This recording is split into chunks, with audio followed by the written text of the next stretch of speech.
आप सभी के सामने श्रीमद् भगवद गीता के ज्ञान पर विचार करने का मुझे मौका मिला। आप जानते होंगे कि श्रीमद् भगवद गीता कोई एक साधारण ग्रंथ नहीं है, यह एक जीवन दर्शन है। जैसे कि मेरी बहनों ने सभी ने पहले बताया है, ये जीवन दर्शन है। इससे हमें अपने संपूर्ण जीवन को किस तरीके से चलाना चाहिए हमें ज्ञान मिलता है। और एक ये पहला महाकाव्य है दुनिया में, तो भी विश्व भर में ऐसा महाकाव्य अभी तक रचित नहीं हुआ जो कि युद्ध स्थल में रचा जाए। आज हमारे बच्चे बहुत जल्दी डिप्रेशन में आ जाते हैं, डिप्रेशन में आ जाते हैं। आप देखिए, देखो रोज समाचारों में आ रहा है कि उसको मार दिया, ये कर दिया या सुसाइड कर दिया। ठीक है, ये जो गीता में जो अर्जुन है, ये भी तो एक अवसाद ही था। अवसाद किसको कहते हैं? डिप्रेशन। जब हमारे बच्चे या कोई भी डिप्रेशन में आता है तो हमें उसको गीता का उपदेश देना चाहिए। उपदेश तो मैं नहीं कहूंगी कि उसको शुरू से हम लोग गीता पढ़ाएंगे तो ये हमारा सारा ये मतलब ये कि बच्चे कभी भी उसमें नहीं जाएंगे डिप्रेशन में, पर क्योंकि हमने इसको छोड़ दिया।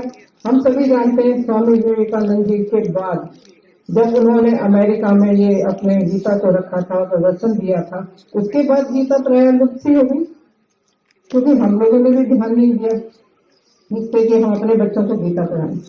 मैं अपने ही उदाहरण देती हूँ कि हम 4 बहने, हम चारों को हमारे पिताश्री ने बचपन से ही गीता पढ़ाई।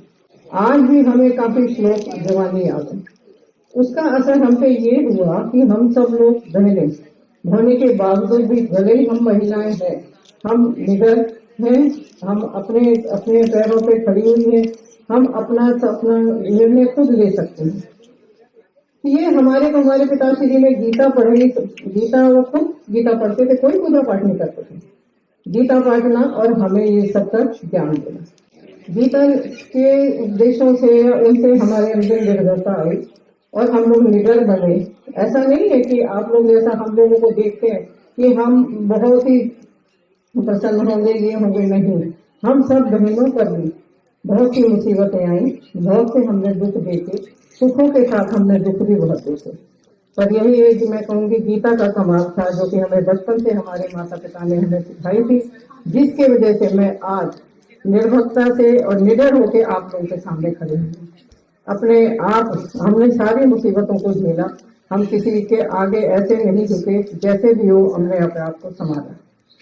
अभी हम देखते हैं कि जैसे कि आजकल लड़कियां बहुत ज्यादा भाग रही है। मैं तो देखती हूँ पानीपत से मुझे पता चला, आसपास के क्षेत्रों से पानीपत से 5,000 के करीब लड़कियां जाती हैं। दिल्ली, मध्य प्रदेश और स्पेशली हिमाचल से मेरे कुछ वहां जानने वाले हैं। इतनी लड़कियां क्यों गायब है? क्योंकि माता पिता ने उनको अपने धर्म की शिक्षा नहीं दी, और हमारे धर्म को तोड़ मरोड़ कर जो लोग हमारी लड़कियों को, बेटियों को भगा के ले जाते हैं, वो इस तरीके से करते हैं कि खुद मैंने इन लड़कियों का आमना सामना किया है लव जिहाद का। वो इस तरीके से बोलती हैं कि जैसे उनके माता पिता तो कुछ है ही नहीं। फिर जब हम उनसे बात करते हैं तो वो बोलती है कि हमारे धर्म में क्या है, उल्टा सीधा बोलती है, मैं नहीं बोलूंगी। तो तब हम उनको बताते हैं कि हमारे धर्म में ये है, तुम्हें बचपन से धार्मिक नहीं बनाया गया, तो तुम सोच रही हो ये जो दूसरा धर्म है इसमें। तो छोटा सा उदाहरण देती हूँ। तो बोलती है वो लड़की कि कहती है क्या है कि भाई हमारे धर्म में तो जूते पहन के नहीं जाओ, नहाओ, यहाँ तो इस धर्म में तो आप जूते पहन के भी चले जाते हो और जैसे भक्ति प्रेयर करें। और बाद में मैंने उसको पूछा कि किस तरीके से, वो कहते हैं हमें 2,000 रुपया महीना मिलता है। इस चक्कर में वो फंसती है। तो चाहे वो गरीब है या अमीर है, अच्छे पैसे वालों की लड़कियां। मैं इसमें दुबई में थी बहुत साल पहले, तो जिस होटल में हम खाना खा रहे थे वहाँ 4-5 लड़कियां सर्व कर रही थी। तो मुझे बड़ा आश्चर्य हुआ, सबकी सब हिंदू खाने।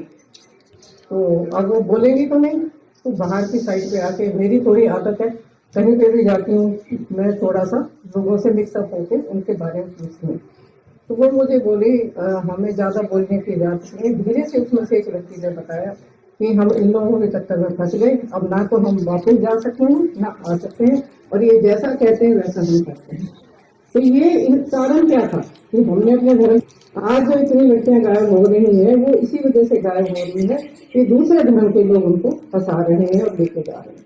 बचपन से ही अपने बहन को, बेटियों को, बेटा लगते हैं तो छोटे पोतियों वाले भी बैठे हुए हैं, उनको हमें समझाना पड़ेगा कि हमें अपनी, कोई भी तुम्हारे साथ जो व्यवहार करता है तो तुम्हें उसके साथ हमें से छुपाना नहीं है।